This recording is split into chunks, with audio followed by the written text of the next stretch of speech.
cuán importante es el mensaje, siendo la comunicación una actividad transversal, cruzada a toda actividad, cuán importante es para que un gobierno se sostenga, tenga credibilidad, fortalezca su institucionalidad, y cuán negativa es también la falsa información. Por eso hoy estamos en comunicación ya con Franklin Cornejo. Él es periodista y además es un comunicador experto en comunicación y ciudadanía de la Universidad Ruiz de Montoya. Hola Franklin, ¿cómo estás? Muy buenas tardes. Hola Rubén, buenas tardes, muchas gracias por la invitación. Cuéntame, está de moda hablar de los fake news. ¿Cómo se construyen los fake news? ¿Cuál es la finalidad de los fake news? ¿Han agarrado la onda los fake news en la actual campaña electoral? Lamentablemente está de moda, ¿no? Hablar de fake news, de noticias falsas. Y es verdad que las noticias falsas aparecen sobre todo en campaña electoral, ¿no? Y en una campaña electoral sabemos que la lucha es por el poder. O sea, cuando hablamos de poder, estamos hablando de que hay una contienda, ¿no? Entre, digamos, rivales políticos que buscan persuadir al electorado para que ese electorado finalmente decida con un voto por uno u otro candidato. Eh, yo diría que en los últimos tiempos esta moda, así como tú indicas, del fake news, tiene mucho que ver con esta, digamos, eh, campaña electoral y también con una campaña, hay que decirlo, de desprestigio a los gobiernos de turno, ¿no? De parte de grupos políticos de oposición. ¿Mm? Entonces, cuando uno, digamos, ve noticias falsas, por lo menos de alguna manera uno se entrena viendo noticias falsas hoy en día, pues que uno observa, reconoce que hay allí una información que es parcial o que no está del todo verificada, ¿no? Y sabemos que la noticia se construye con hechos verificados. Es más, algunos analistas dicen que no debería llamarse fake news o noticias falsas, porque en realidad una noticia tiene hechos verificados. Entonces, si hablamos de noticias falsas, quiere decir que allí no hay hechos verificados. Eh, Hay que tener mucha atención con el tipo de palabras que se utilizan, ¿no es cierto?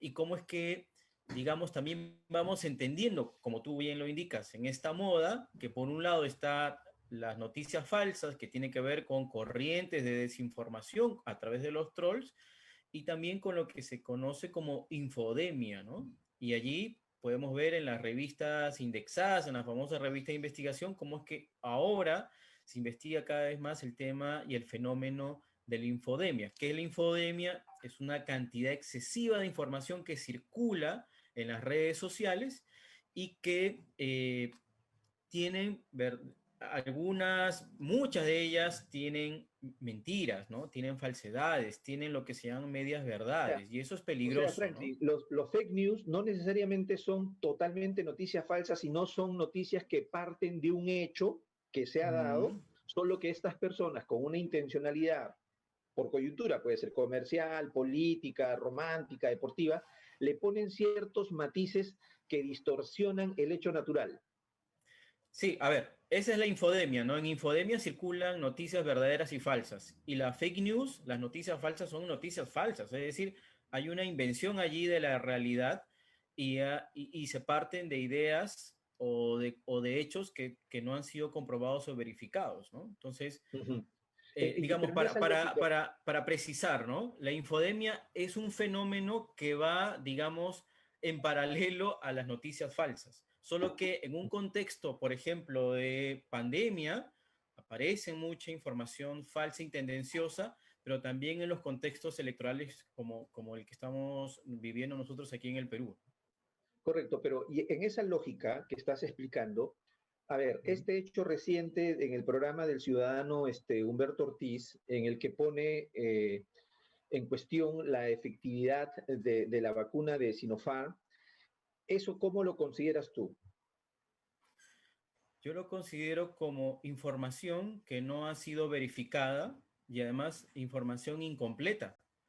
Es tanto así que hemos escuchado las declaraciones de los investigadores, la investigadora de la Universidad Cayetano Heredia, que ella dice, estamos presentando informes preliminares de un ensayo clínico que todavía va a arrojar resultados en unos, me parece, 3, 4 meses más, ¿no? En total, el ensayo clínico de la Cayetano dura 8 meses y empezó en Ujú. septiembre, ¿no?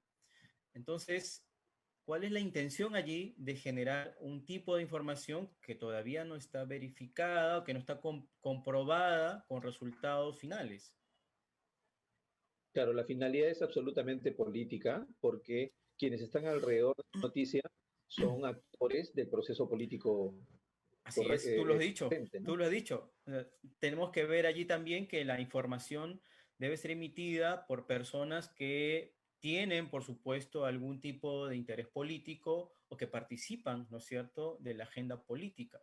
Ahora, hay que distinguir aquí también que debemos identificar una agenda política, una agenda pública y una agenda mediática, ¿no? Y cómo es que hay actores que están en ambas agendas, en la agenda política y en la agenda pública, está bien, pero que ambos tienen intereses, ¿no? Los que están en la agenda pública se supone que están defendiendo nuestros intereses como ciudadanos, ¿no es cierto? Como país. Y entonces allí, por ejemplo, el tema de la salud pública, el tema de una información verificada que busca la verdad y que no busca la confusión de la población debería estar garantizada, ¿no?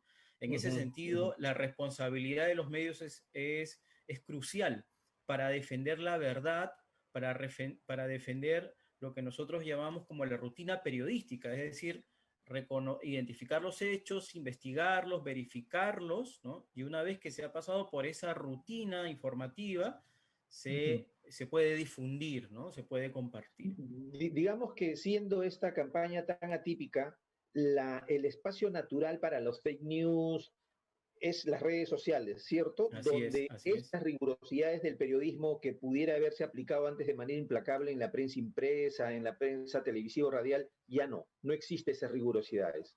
Las redes han Lamentablemente, precipitado la aparición de este tipo de noticias. así es, así es. Lamentablemente, hoy en día se deja de lado esa rigurosidad y bueno, y a través de las redes sociales, pues diferentes personas pueden propalar información que en muchos casos son medias verdades o son mentiras o son informaciones incompletas, ¿no? Ujú, Entonces, ese es un problema porque estamos asistiendo a una serie de mensajes que no conocemos las fuentes, de las cuales no conocemos las fuentes, y por otro lado, son informaciones sin contexto, ¿no?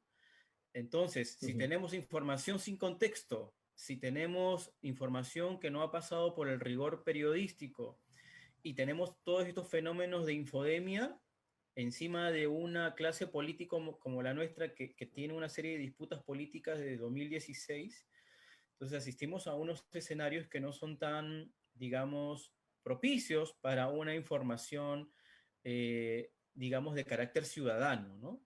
Ajá.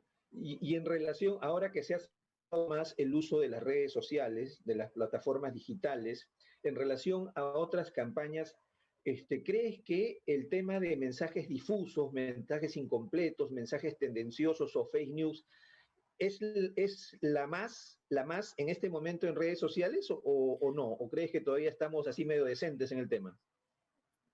Yo lo que veo es como un repunte, ¿no? Como se llama, un increyendo de este tipo de modalidades de telecomunicación y de uso de las redes sociales. Lamentablemente esto se está generando en el país y hay que decirlo, son imitaciones de lo que se ha visto en otros contextos en Estados Unidos, en las elecciones de Donald Trump, también en Brasil, ¿no? Entonces, Ajá. digamos, este tipo de formas de generar fake news y de generar estos escándalos, ¿no es cierto? Y estos remesones mediáticos se ven en otros contextos, ¿no? Y tienen mucho que ver con esta forma de generar caos y generar confusión, que además tiene que ver con momentos políticos donde frente al caos y a la desinformación lo que se busca son personajes políticos que golpeen, ¿no?, la mesa, ¿no?, que quieran y que postulen posturas autoritarias, Ajá. totalitaristas, ¿no? Ajá. Entonces, hay como una relación entre este tipo de caos informativo, ¿no? Este tipo de situación de no retorno y la aparición de figuras, ¿no? Públicas, políticas, que de alguna manera, con su sola presencia o sus posturas, muy enérgicas, muy populistas, pueden traer la paz y la calma a la población. Ajá. Eso es ¿Qué pesa más, peligroso, ¿no? qué pesa más en este momento en redes sociales o en medios de comunicación en general? ¿Qué pesa más? ¿La forma como lanzas el mensaje o el mensaje en sí? Yo diría que la forma, porque tiene mucho que ver lo audiovisual, ¿no? Impacta mucho. Si uno analiza esos contenidos, hay música así muy estridente, ¿no? Ujú. También hay mensajes bien cortitos, pero yo diría que lo audiovisual, que es importante por supuesto, tiende mucho a en pocos segundos y minutos generar muchas veces un tipo de reacción sensorial que no permite y ni da paso al análisis, ¿no? Entonces allí yo diría que como ciudadanos tenemos que ser muy vigilantes, ¿no? Porque esto es una corresponsabilidad entre los medios, por supuesto, que tienen el Ajá. deber y la obligación de informar con la verdad, pero de parte de nosotros, y yo también me pongo como ciudadano de este país, de ser informados con la verdad, ¿no? Ajá. O sea, claro, es decir, tenemos el problema de que el voto se va a definir por la superficialidad, no por el contenido, no por el fondo, porque esas formas de presentarnos con mucho impacto algunas cosas nos va a vencer. De toda la campaña, de lo que has visto hasta ahora, ¿sientes que algún partido en especial es asertivo en la presentación de sus mensajes por forma y por fondo? A ver, yo trato de ver un poco la diversidad que hay, ¿no? Me parece interesante que aparezca el candidato político dando entrevistas, ¿no? Y dando entrevistas, por ejemplo, en vivo, ¿no? En vivo y en directo, sin necesidad de la edición, porque me parece que esa es Ujú. la oportunidad que tiene el elector, ¿no es cierto?, para ver cuál es la reacción del político cuando se habla, por ejemplo, de enfoque de género, se hablan de políticas públicas, se habla de la falta de agua potable, por ejemplo, en zonas urbano marginales donde es casi imposible hablar de lavado de manos en un contexto de pandemia, ¿no? Eso me Ujú. parece interesante, el tema de las entrevistas. Me parece que todo el tema de la producción de videos y de redes sociales con memes y todas esas cosas, uno siempre ve esto con mucha, digamos, con mucha atención porque por un lado puede ser un producto interesante, con un formato interesante, pero con nada de contenido, ¿no? Entonces me Ujú. parece que en una campaña electoral uno tiene que escuchar qué es lo que piensa, cuál es la visión, cuál es la ideología del candidato político para entender qué es lo que va a hacer si es que es elegido, ¿no? Ujú. Ok, Franklin, te agradezco esta primera conversación. Seguramente vamos a repetirla porque el proceso comunicacional sí, pues merece ser permanentemente analizado. Muy buenas tardes. A ti, muchas gracias, Rubén, muchas gracias, muy buenas tardes.